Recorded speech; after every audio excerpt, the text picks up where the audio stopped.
সময় গড়িয়ে যায়, বাস্তবতাও মেনে নিতে হয়। চ্যাম্পিয়ন্স ট্রফির পর অবসরে যাওয়া দুই অভিজ্ঞ মাহমুদুল্লাহ মুশফিককে ছাড়াই প্রথমবারের মতো ওয়ানডে সিরিজ খেলতে নামছে বাংলাদেশ দল।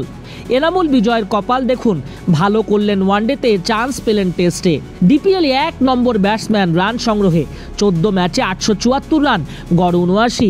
অথচ প্রিমিয়ার লিগের 55 নম্বর ব্যাটার লিটনের বেলায় অন্য ফরম্যাটে ভালো, তাই নিয়ে আসলেন ওডিআইতে।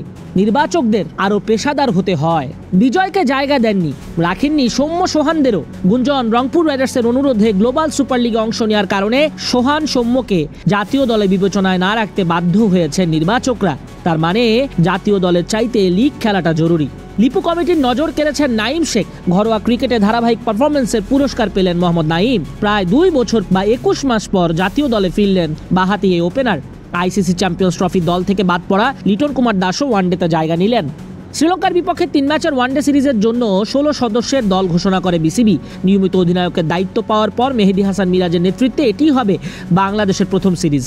নাইম লিটন ছাড়াও স্কোয়াডে ফিরেছেন শামীম হোসেন পাটোয়ারি, পেসার হাসান মাহমুদ। ওয়ানডেতে প্রথমবার ডাক পেয়েছেন বাঁহাতি স্পিনার তানভীর ইসলাম, বাদ পড়েছেন বাঁহাতি স্পিনার নাসুম আহমেদ।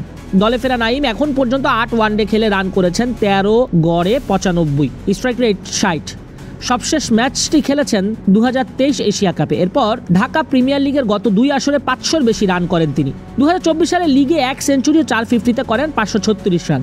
চলতি বছরের প্রিমিয়ার লিগে প্রাইম ব্যাংক ক্রিকেট ক্লাবের হয়ে 11 ইনিংসে 2টি করে 50 ও সেঞ্চুরিতে তার সংগ্রহ ছিল 618 রান। স্ট্রাইক রেটের উন্নতি ছিল চোখে পড়ার মতো, 121। পরিসংখ্যানের বাইরে তার ব্যাটিংয়ের ধরনেও দেখা গেছে পরিবর্তন। দল ঘোষণার পর প্রধান নির্বাচক গাজী আশরাফ হোসেন লিপুও বললেন, 25 বছর বয়সী এই ব্যাটারের খেলার ধরনে উন্নতির ছাপ দেখেছেন তারা। নাইমের মতোই 2023 এশিয়া কাপে সবশেষ ওয়ানডে খেলেছেন শামীম পাটোয়ারি। লোয়ার মিডল অর্ডারে মাহমুদুল্লাহর অবসরে তার সামনে এখন আবার ওয়ানডে খেলার সম্ভাবনা। টি-20তে সাম্প্রতিক সময় দলের নিয়মিত মুখ 24 বছর বয়সী এই ব্যাটার। ওয়ানডেতে ধারাবাহিক ব্যর্থতার কারণে চ্যাম্পিয়ন্স ট্রফির দল থেকে বাদ পড়েছিলেন লিটন। এই সংস্করণে সবশেষ 8 ইনিংসে তার সংগ্রহ মাত্র 35 রান। সম্প্রতি টি-20 নেতৃত্ব পাওয়ার পর এবার ওয়ানডেতে নতুন শুরুর সুযোগ অভিজ্ঞ কিপার ব্যাটসম্যানের সামনে। হাসানও চ্যাম্পিয়ন্স ট্রফির দলে সঙ্গী হতে পারেননি। তাসকিন আহমেদের অ্যাঙ্কেলের সমস্যা থাকায় ওয়ার্কলোড বিবেচনা করে বাড়তি পেসার নেওয়া হয়েছে দলে, তাই সুযোগ মিলেছে হাসানের। গত এপ্রিলে জিম্বাবুয়ের বিপক্ষে প্রথমবার টেস্ট দলে ডাক পান তানভীর। এবার ওয়ানডেতেও সুযোগ পেলেন 6 টি-20 খেলা বাঁহাতি স্পিনার নাসুমকেও পেছনে ফেললেন। প্রিমিয়ার লিগের সবশেষ আসরে 13 ম্যাচে 15 উইকেট নেন তানভীর। গত মাসে ঘরের মাঠে নিউজিল্যান্ড এই দলের বিপক্ষে 2 ম্যাচে 5 উইকেট পান 28 বছর বয়সী এই স্পিনার। নাসুমের জায়গায় তানভীরকে নেওয়ার কারণ জানাতে গিয়ে 2 বাঁহাতি স্পিনারকে ঘুরিয়ে ফিরিয়ে খেলানোর কথা বলেন প্রধান নির্বাচক। ঘরোয়া ক্রিকেটেও বাংলাদেশ এ দলের হয়ে দুর্দান্ত পারফর্ম করেও সুযোগ পাননি নুরুল হাসান সোহান। ডিপিএলে 11 ইনিংসে 522 রান করেছেন 58 গড়ে।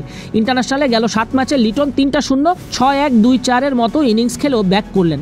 নির্বাচকরা বড় গলায় বলছেন লিটন ফেরায় দলে আর কিপার ব্যাটসম্যানের প্রয়োজন নেই, অথচ বোঝাই যাচ্ছে গ্লোবাল সুপার লিগের কারণে তাদের হাত পা বাঁধা।